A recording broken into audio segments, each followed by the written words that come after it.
Hello, everybody. It's Daniel here, and welcome to Emotional English Podcast, the podcast where you learn an English language effortlessly, emotionally, fulfilled with energy, and of course, positively. Welcome, welcome, welcome, everybody. Another day, another chance to learn English. Here you go. So, another day when we discuss the new topic, and today's category is True English Story, guys. And I want to tell you about moving to a new city alone. You know, when I had been living in Volgograd, I had an idea to move to Moscow. And I was thinking about this process a lot. And I didn't know what to do when you move to another city. You know, you need to have some recommendations and you need to have some ideas. Why do you move? Where do you going to live? And general questions you should ask yourself. And today I want to show you some ideas or thoughts on this topic. And I hope we will learn some new vocab and we will discuss the topic that is really important for the person who wants to move to another place. I had been traveling a lot in my life and I am still now traveling. And I remember when I had moved to Moscow, I had been living there for about 5 or almost 6 years. And then I had decided to move to the new place, to Garachi Cluj, to Krasnodarsky region. And then now, so I'm thinking of a new adventures and maybe I'll come back home. I'll come back to Moscow one day. This is a very popular and hype topic, right, that we are going to discuss today. But before we start, I always want to promote my community on Telegram. So if you want to learn English, we have a community group. It's called Emotional English. Search for it and join our community. Every day we post something interesting in English and it's boosting your English learning process even more. If you want to support our podcast, you can do it on Boosty or you can send a direct transfer to my bank account by the phone number. So you're very welcome to do so because your donations means a lot to me and I have more motivation to make more podcasts rapidly. Okay. So now let's go back to the topic, right? So true English story, moving to a new city alone. And before we start, we will discuss some vocab. Vocab, it's the words that are kind of focusing what we are focusing today. They're nice and interesting, and I hope you will understand them all. Let's start from the first one. The first one is the word undertaking, right? If you think just about the task, right? The task of washing dishes, or the task of cleaning your table, or wiping your table, or vacuuming. An undertaking is climbing a mountain or starting a business, right? It's big, it's serious, it's an important project that requires a lot of effort and time. So when you take care of the task is small. But when you take care of something big, it's a big project. So you're undertaking it, okay? So it's a large or important task or project, right? If you're undertaking this project, it's something big, right? Classically, people say that. Next word is navigate. When you navigate, it's a verb, right? When you navigate, you kind of trying to find the right way to deal with a difficult or complicated situation. Let's talk about navigators, right? There are many people in life, right? And they give us directions. They give us some ideas where to go. They are navigators and they navigate us. Who can navigate you? Your parents can navigate you where you're young. Your colleagues can navigate you if they know something and you don't. Your boss can navigate you, right? So when someone navigating you, it's about giving you some thoughts and giving you some ideas how to do something step by step, right? imagine the mentor and the student, and the mentor is giving step-by-step guidance. That's a navigation. So navigation terminology used in the ocean, right? So you can use navigation like the special apps for navigation. They show you the direction, where to go. On the ocean, let's say the compass, right? The compass gives you the navigation, right? Where to go and how to use the directions correctly. So navigations is all around us. I hope it was clear. The next word, what I want to show is the word about the quality. It's the noun it's a good noun, good quality of a person. It's resilience. And I think we had discussed this word earlier in the podcast. You remember that resilience is a very, very good ability of a person to continue something very difficult for a long, long time. If you have resilience, you can stand and you can take the hits of life for a long, long time. It's the ability to become strong. It's ability to become healthy. It's ability to become successful again and again after something bad happens, right? Let's imagine if you wanted to become a millionaire, you failed at the first time, then you continued, then you failed the second time, and then you continued. So that quality that you're not giving up, you're not breaking your promises, or you're not just dropping the things you're doing, that's resilience helping you. So resilience is a very good quality for a businessman, for a manager, for the worker. So if you have resilience, you're a very magnificent person, a very strong, a very good person. I can trust you, or people can trust you as well. Pragmatic, it's the next word, what we want to discuss.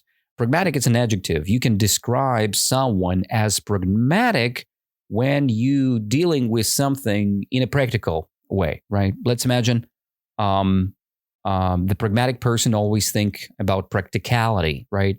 And let's imagine you have 1,000 rubles. What is a pragmatic approach? How to use this amount of money? It's about taking your money and going to the store and buying some food. Do not spend this money on computer games. Do not spend this money on clothing. Buy something essential, something what you really need, and something that provides you some time in this world. So you can survive without clothes. You can survive without a computer game, but you cannot survive without food. So it's more pragmatic approach to go and buy some food, right? Or just to save money. That's a pragmatic approach because you can use money in the future. Next word is the word foundation. And this is a noun.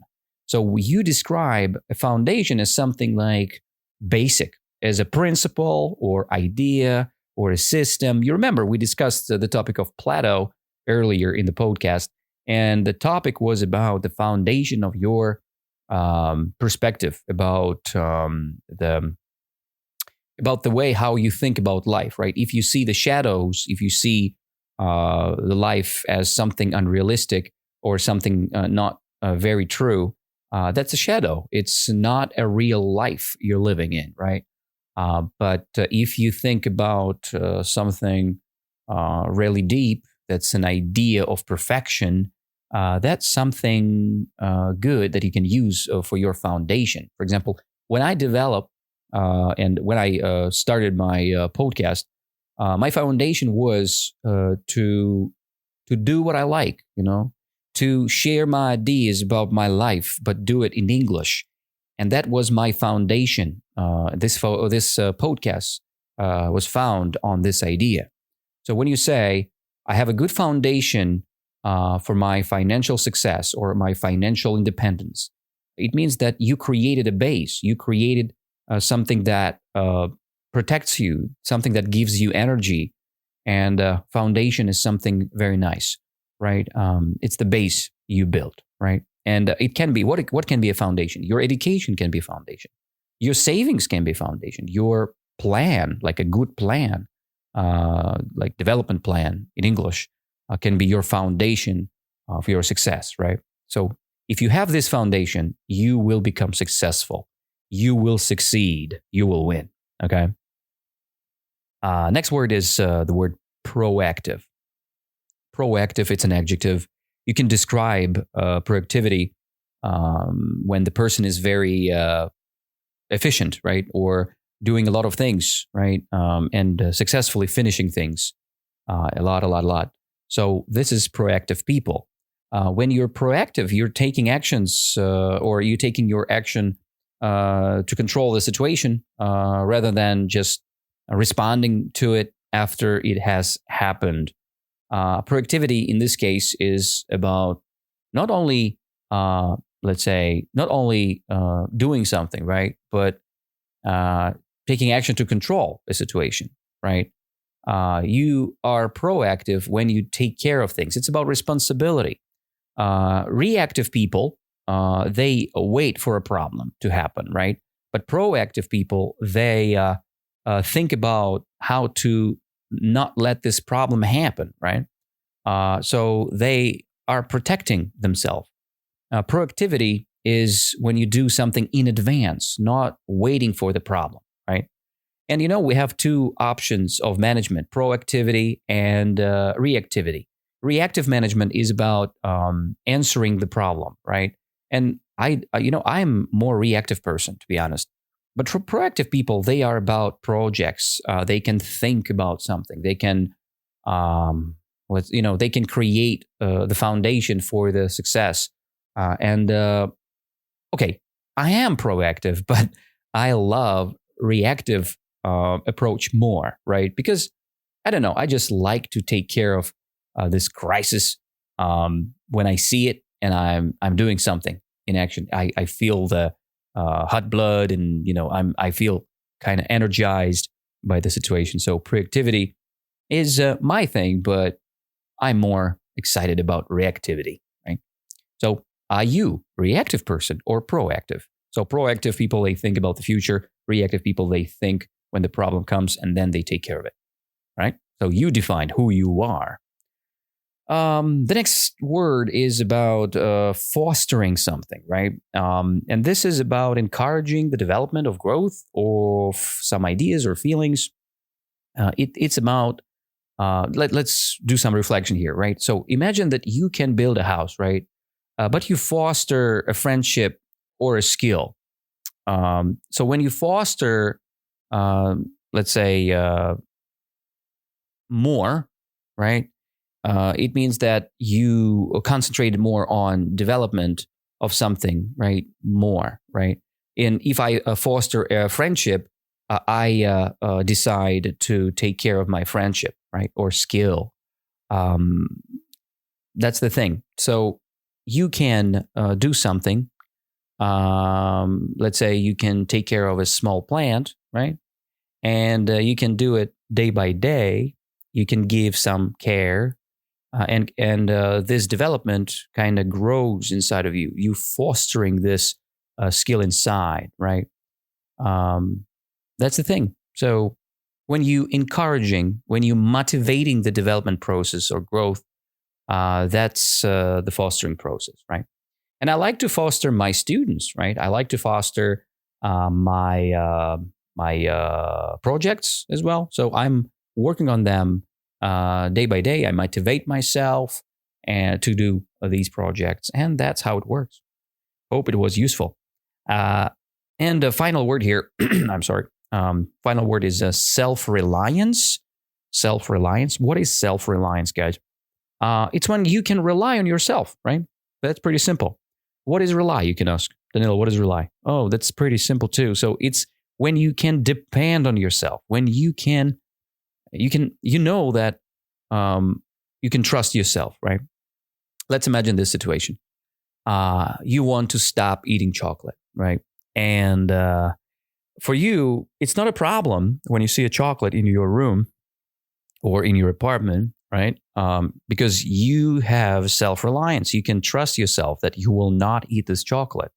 But some people, they can't rely on themselves, right? They can't say that they can live normally with knowing that this chocolate is there and you are here and you can eat it. If you trust yourself, if you can control yourself, it means that you can rely on yourself. you can rely on other people, right? Let's say if you trust your friends, you can rely on your friends, right?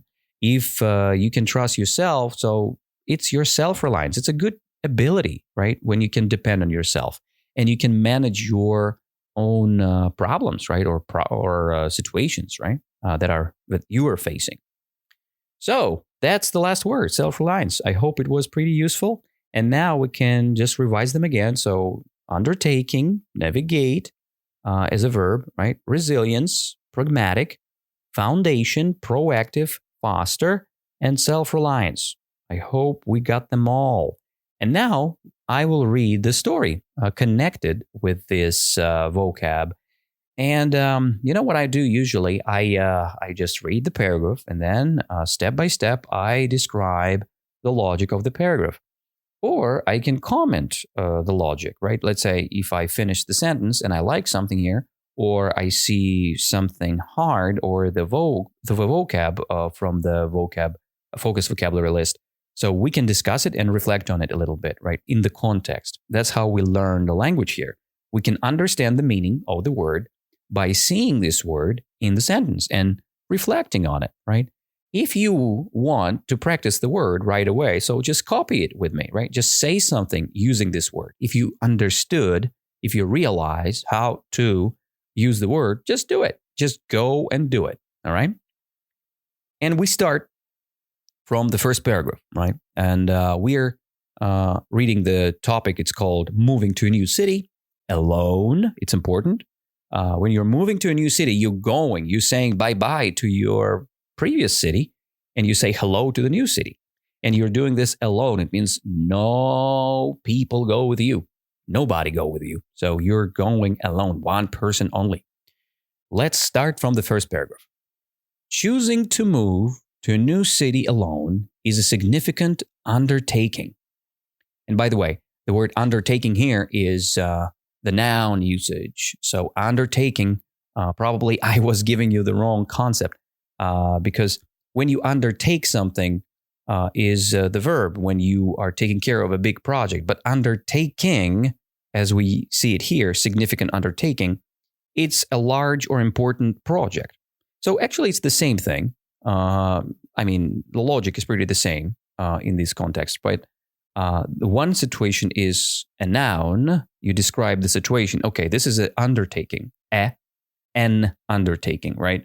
And a significant undertaking. It means a big project or a big thing to do, right? And you can say, I need to undertake this situation.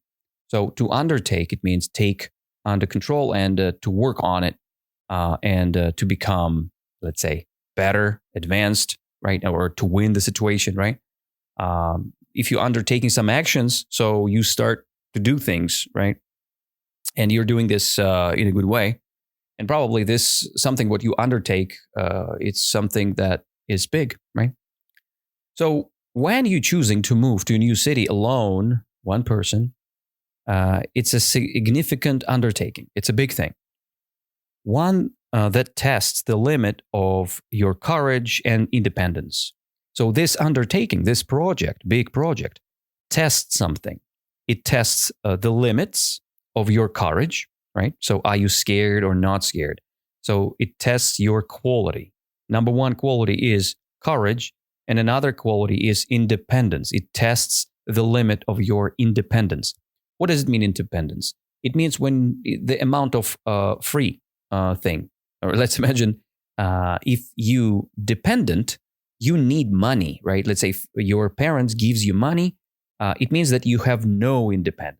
Right? You are dependent. You dependent on your family or your parents. But if you're independent, you have independence, let's say financial independence. You have your own job, you have your work, and this work covers all your needs, right? This is the independence, financial independence. So let's continue. It's a journey filled with a powerful mix of excitement. What a journey. Choosing to move to a new city, right? It's a journey filled with powerful mix of excitement. So you feel so many emotions. And I remember myself when I was full of these powerful excitement feelings, right? it was so exciting to go somewhere. And you have this powerful mix of excitement for the future, right? Because you expect something. You expect new changes in life. And a quiet fear of the unknown. So you have controversial feelings. From one side, you feel excitement, right? Because you know that something going to happen in the future. But from the other side, you have a quiet fear. You're scared of the unknown. You never know what's going to happen. So that's a thing. So this experience is not just about changing your address. It's about challenging yourself to grow. And this is very true. So this experience of choosing to move is not just about changing the address you're living, right? It's about challenging yourself. It's about understanding who you are, because new circumstances can show you who you are. You will feel different. You will feel yourself differently because new situation, new surrounding, and it means that new actions to be done from yourself, right? Or, you would need some new approaches to test. The ability to navigate this complex emotional landscape is the first step. So the ability to navigate, the ability to direct this complex emotional landscape, to manage this emotional feeling or vibe, right, is the first step to take care of, right? So you will feel so many emotions, and you should take care of it. And requiring a deep sense of personal resilience to push through moments of doubt.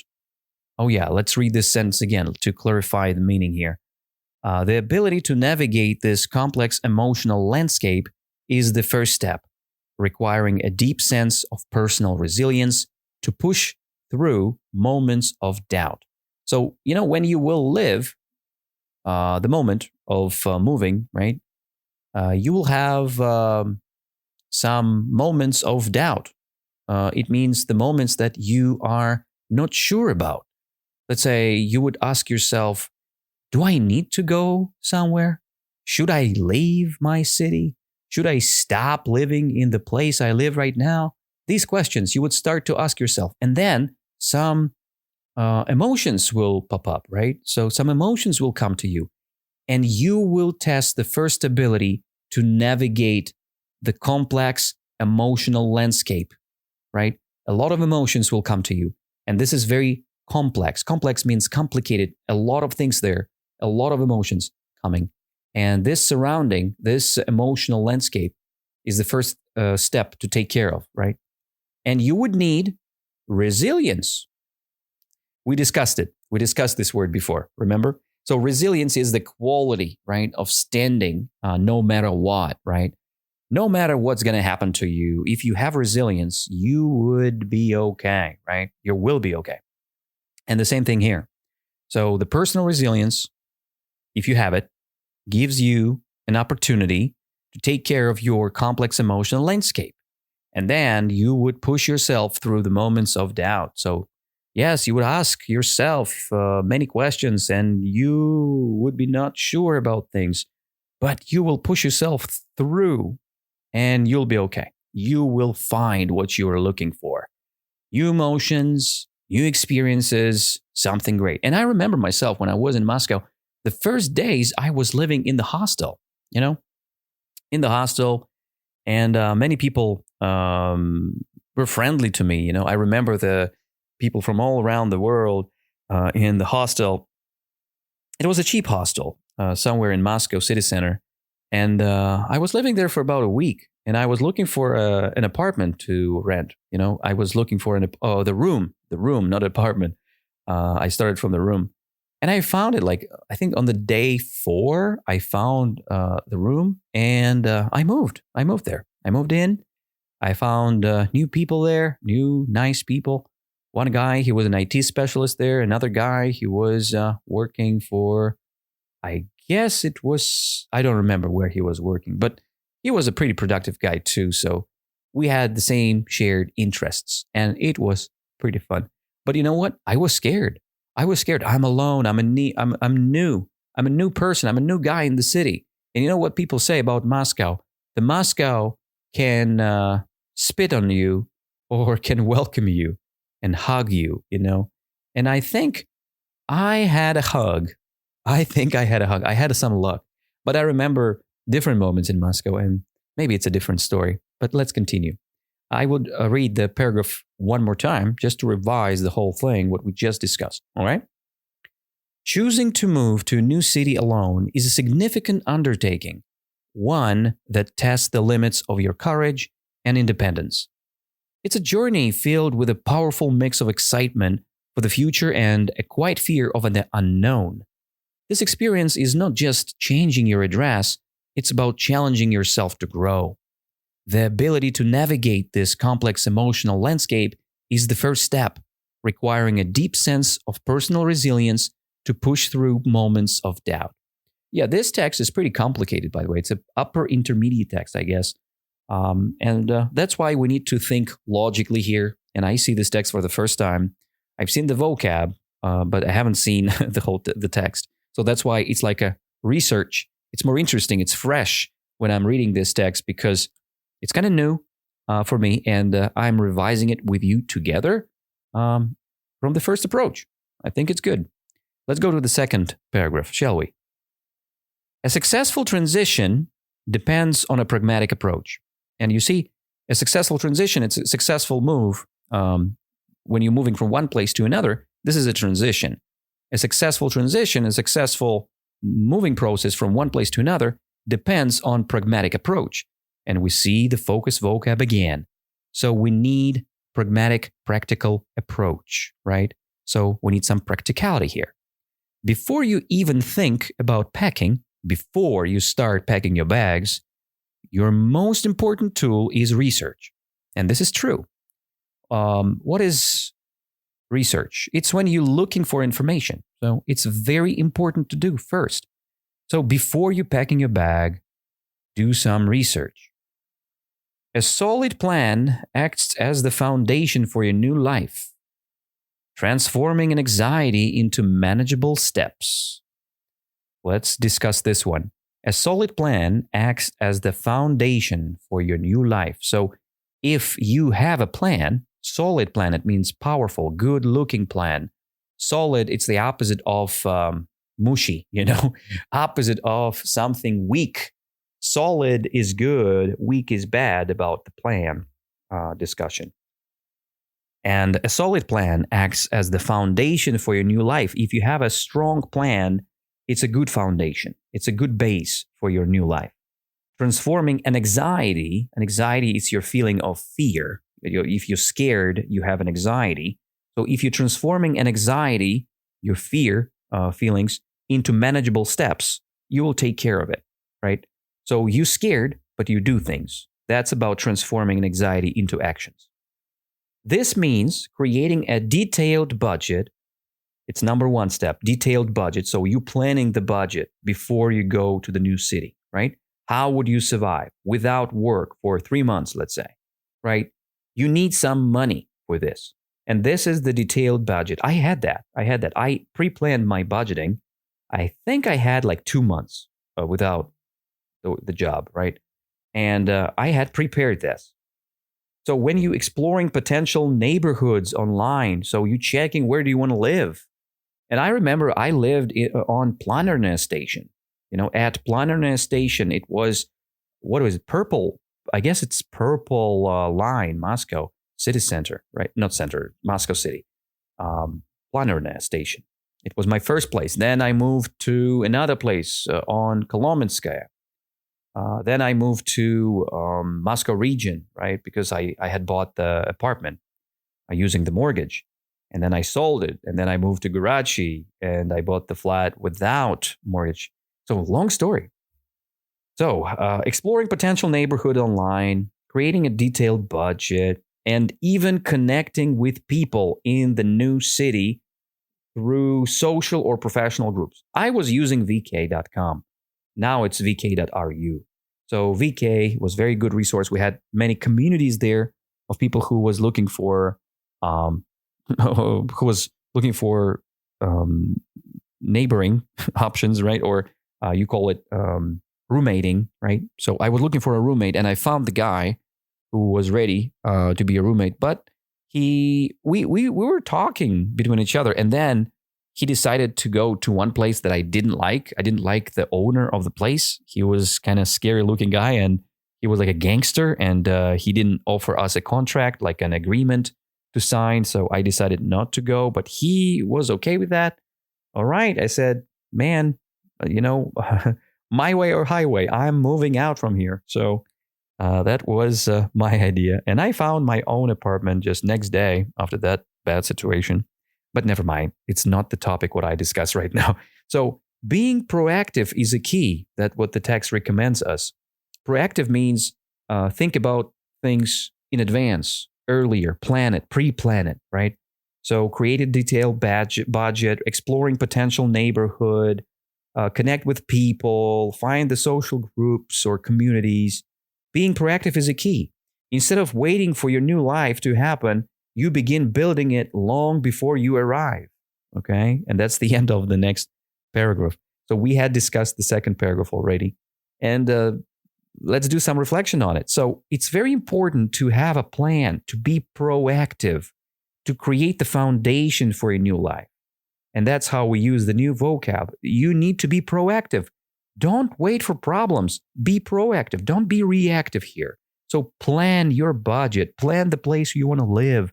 Maybe find the place in advance. Maybe contact with the owner of the apartment in advance. Because without these actions, you will feel so stressed. You will feel anxious, very scared of things. And it's not simple. First days in a new city is pretty scary. That's why be proactive. All right? That's the whole kind of approach they recommend us here. And let's jump to the next paragraph. But before this, I'll read it again for you guys. One more time, second paragraph. A successful transition depends on pragmatic approach. Before you even think about packing, your most important tool is research. A solid plan acts as the foundation for your new life, transforming an anxiety into manageable steps. This means creating a detailed budget, exploring potential neighborhoods online, and even connecting with people in the new city through social or professional groups. Being proactive is a key. Instead of waiting for a new life to happen, you begin building it long before you arrive. See? Think in advance. Be proactive. Let's go and let's dive to the next, last but not least paragraph, number 3. Once you're there, the real work of building a community begins. So it means you need to start real work, speaking with people, creating the new group of friendship, maybe relationships, something that is connected with a community, with new people. This process requires patience and an open heart. So you need patience. You need to know how to wait, right? If you're patient, you can wait. If you're not patient, impatient, you cannot wait. You're very hectic. You decide something very quickly and you make mistakes. Be patient when you're moving to the new place and be nice to people. Open your heart. Initially, you might feel like an outsider. Yes, and I think I had this feeling. But every small interaction helps to foster a sense of belonging, right?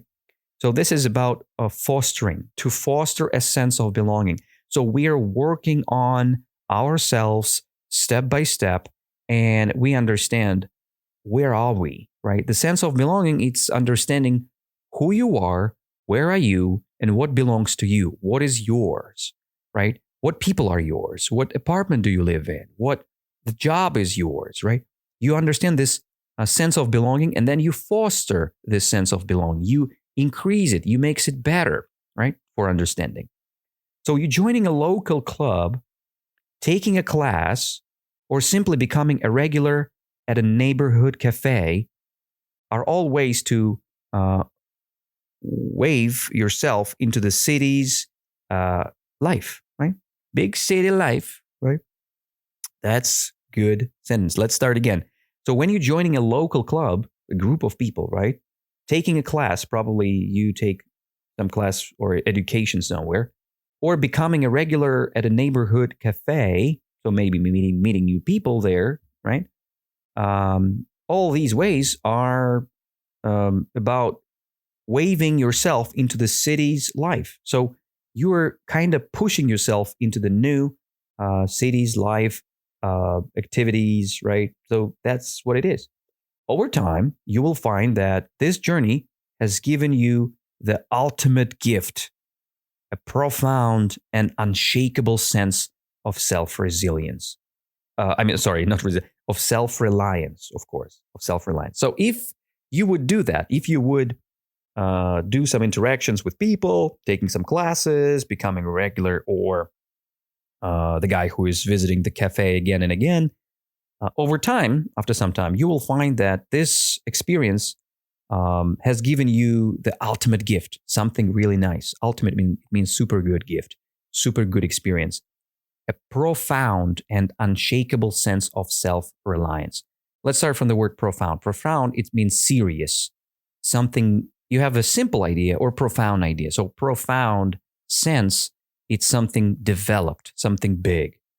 And unshakable, it's you feel more solid, right? Strong inside. And that is why you have self-reliance. Okay? So again, in the paragraph number 1, you're kind of understanding what's going on with you before you're moving. You should understand your interests. You need to understand that it's all about challenging yourself. You need to understand the ability, how to navigate your emotions, right? Next, you should understand your plans, right? Or good skills for planning. You need to know that you need to create the foundation for a new life, and you need to create the budget, understand potential neighborhoods, and then connect with the people, right? Good people in the new city, and then find a job maybe, right? So be some kind of proactive. And last, you are just already there. You're living your life and you're trying to interact more and more and more. You're trying to become the member of the society, of a group who live in your new place, of a new city. And that's the idea of the last paragraph. I will read it again for you guys, for the last one. Once you're there, the real work of building a community begins. This process requires patience and an open heart. Initially, you might feel like an outsider. Yeah. But every small interaction helps to foster a sense of belonging. Joining a local club, taking a class, or simply becoming a regular at a neighborhood cafe are all ways to wave yourself into the city's life. Over time, you will find that this journey has given you the ultimate gift, a profound and unshakable sense of self-reliance. All right. I hope it was pretty useful. And you know what, guys? I just want to double check the word. I don't know. Is it wave or it's weave? It's very interesting. Let me double check this one. I really want to double check this one. I think it's weaving, guys. Give me a sec. I'll check the pronunciation. Oh, yeah, it's weave. It's not wave. Oh, my God. See? So I make mistakes too. So by the way, but it's the same idea, actually. So you are weaving yourself into the new city. This is like weaving. It's about feeling the person who is the part of something, right? And if you go into a new city, you are becoming the new person, right? And you're kind of joining the community of the new city. You know, if you go to New York, if you go to Moscow, so you're becoming a new member of the community, and you should weave yourself into the city's life. You kind of connecting yourself, weaving yourself into the city's life activities, right? So actually, it's pretty the same, but wave yourself with a wind, you know, or with a wave, watery wave, right? Or you can weave yourself, like sew yourself into the new community. That's how it works. I hope it was useful, guys. I hope it was pretty nice and interesting. It was fun for me. I hope you had explored this topic with me today, and it was fun. If you like our podcast, please like the podcast, subscribe on it, join our community group. And if you want to have English lessons with me, just go to my website, danilabondarenko.ru, and join my tryout lessons. And then if you want to join our community club, the English Club, Emotional English Club, we have it every Sunday. Let me know. Right now, we're pretty packed, but we have a waiting list. So in November, we will have a new group. So just let me know. Do you want to join? I'll be in touch with you guys. Thank you all, and I see you next week. Have a beautiful evening. Have a beautiful morning. Have a beautiful afternoon. It depends when do you listen to this podcast. And don't forget, speak English effortlessly, emotionally, fulfilled with energy, and of course, positively. Welcome, welcome, and bye for now. See you guys. Bye.